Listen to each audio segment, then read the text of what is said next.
सख्यांनो आणि सखींनो, तुम्हा सर्वांना सुपर सखीचा नमस्कार। या नॅचरल पेस्ट मॅनेजमेंटमध्ये काही दम नाही। या झाडपाल्याचा अर्क फवारून काहीही होणार नाही। कीड घालवायची असेल तर महागड्या रासायनिक कीटकनाशकांशिवाय पर्यायच नाही।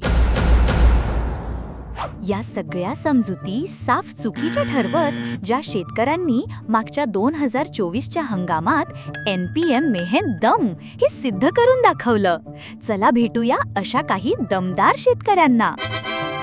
दशपर्णी अर्क असेल, निमार्क असेल, कामगंध सापळे असेल, जीवामृत असेल, पक्षी थांबे असतील, चिगट सापळे असतील, याच्यावरून आमची कीड पूर्ण नियंत्रण झाली। म्हणजे आमच्या पिकावर कोणती कीड आलीच नाही। दशपर्णी ते आम्ही 600 लिटर बनवले।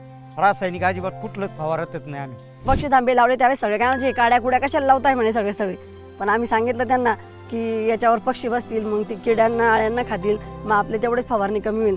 पैसा वाचला ते वाचला, त्याच्यामुळे रोगच आला नाही। मावा नाही पडला, कीड नाही पडली आणि एकदम असं पांढरं शुभ्र आमचं सोयाबीन तयार झालं। बाकीच्या लोकांचं पण उडदाचं पीक होतं, पण आमचं पीक म्हणजे एक नंबर। त्याला बाळसच इतकं छान होतं ना, अगदी गुटगुटीत लहान बाळासारखं। पिवळे आणि निळे चिकट सापळे लावलेले, ते कामगंध सगळे सापळे लावलेले, लोक सुद्धा उभा राहून पाहिजे बांधावर आमच्या। काय प्रकारे हा काय केलंय काय ह्या बायांनी। म्हणजे जो हजारो प्रजनन करणार, जो अंडी देणार जो पतंग होता, तो एका चिकट सापळ्यामुळे एखाद्या कामगंध सापळ्यामुळे अटकला गेला आणि हजारो किडी तिथे जागेवर नष्ट झाल्या। ह्या एकात्मिक किडी व्यवस्थापनात आम्हाला भरमसाठ म्हणजे खूप मोठ्या प्रमाणात फायदा झाला।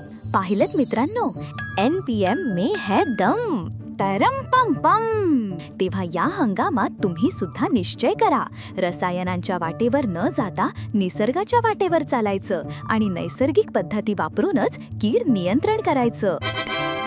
तेव्हा NPMच्या विविध उपायांची माहिती घेऊन पुन्हा लवकरच भेटूया।